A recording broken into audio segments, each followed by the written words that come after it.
are in the Eastern Cape, courtesy of the Legends Marathon team. Today we're coming to you from the Mdantsane Art Center. I'm Dumedi and welcome to this edition of the Art Bulletin. In celebration of Cape Town being the World Design Capital for 2014, the Western Cape government has launched a competition for a permanent installation of an artwork. The theme for the competition is 20 years of freedom and democracy. The winning entry will walk away with 1 million rands. According to the brief, submissions should reflect Cape Town's extraordinary diversity, community and history in a forward-looking vision. The selected piece will remain a permanent site-specific installation artwork outside the Western Cape government buildings on the corner of Dorp and Long Streets. The installation must be durable as well as theft-proof, as it is intended to remain for a minimum of 30 years. Officials say up to 1 million rand will be allocated for the selected piece to be built. The winning design will be announced to the public on Friday, the 14th of November. Peter Derkes is returning to the original venue where he launched his one-man onslaught against politicians who should know better with Adapt or Die in 1981. This year, he returns to the same Market Theatre stage, and this time he presents Adapt or Fly. Hello, my name is Evita Bezuidenhout, and you wouldn't believe... Tani Evita Bezuidenhout will be joined by Juju, the gang of NP leaders and the cabal of ANC stalwarts. He's back again in a satirical manner in celebrating 20 years of democracy in his latest play, Adapt or Fly.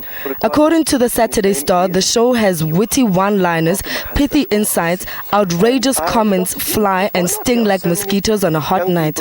While the SA Jewish Report is a tightly conceived, well-constructed piece which will keep you on the edge, laughing at things that scare you most. Adapt or Fly opened at the Market Theatre on the 1st of October and runs until the 26th October at 8 p.m. Next weekend, Cirque du Soleil will hold auditions for professional dancers for their current shows and upcoming creations in Cape Town and Johannesburg. The casting team will be specifically on the lookout for urban styles such as popping, breakdance and hip-hop.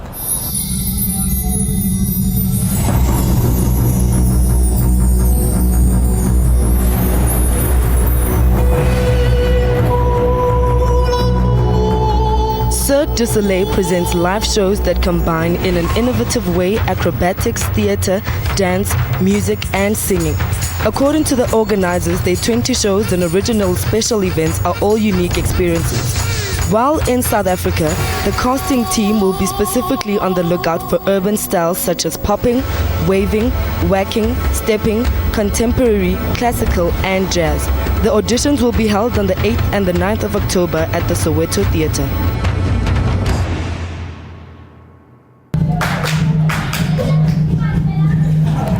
These young dancers are among a host of young people from this Eastern Cape community who benefit from the space and skills offered at the Mdantsane Art Center. The youth center is known for, among other things, its strong culture of dance, music and modeling. Mdantsane Art Center is institution, government institution. I provide lay for a local-based artist as one an art, I would say. Onati, zinto ezininzi yabo, we've got art forms ezininzi ezenzekayo yabo ezikhoyo eMdantsane Center, like filming, music, dance, pottery. Also we've got modelers. Basically what we do, we take students, we take the youth, we encourage them to do positive things in their lives, and secondly we shift them from drugs. Thirdly, we create platforms for those who want to develop and pursue careers in the entertainment industry. Just like on Saturday, this coming Saturday, we're going to have an event. So we're going to be having local designers, which is local brands, local musicians, local dancers. In the 1960s, a young Rulofferson, who's a visual artist with a strong background in photography, paid the United States of America a visit and was blown away by the New York skyline that the theme of skyscrapers stayed with him forever. This week, the Stefan Welts and Company Studios out in Sandton opened an exhibition of his works titled A Photographic Pioneer Gets His Due. It opened on Thursday and is on until the 26th of October. Rule actually had a fascination for construction and buildings, and he used his talent to take photographs of these structures, which he then manipulated further in the dark room. It is quite an intricate process that he used to superimpose negatives on top of each other to get to his final image that he wanted, and that then was colored with food dyes. So quite intricate process to get to the final products. It might sound strange, but he actually did Photoshop before computers were there.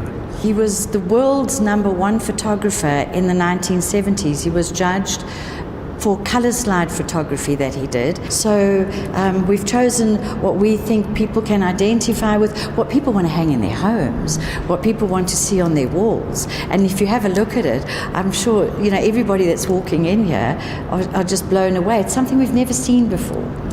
It's been 3 decades since the Vaal uprising took place and shook that Gauteng area for years to come. In commemorating the 30th anniversary of the Vaal uprising, former Mozambican President Joachim Chissano delivered a memorial lecture on Wednesday in Vereeniging. The reason why we have chosen specifically His Excellency Comrade Jacob Chissano is because of the historical relations that the ANC and Frelimo had, and the role that Mozambique as a country and Frelimo as a political and liberation movement of Mozambique has also played in our liberations. So we must indicate that we are very humbled and we are very excited by the lecture that was delivered by President Chissano.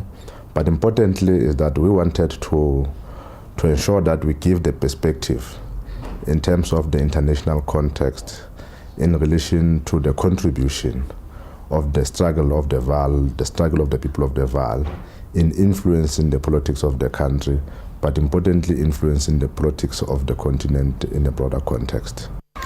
Ernest Hemingway once said, "There is no friend as loyal as a book," and it looks like Lesego Ngobeni is in total agreement. The Pretoria-based lover of literature has been hard at work raising books for the young people of South Africa. We paid him a visit.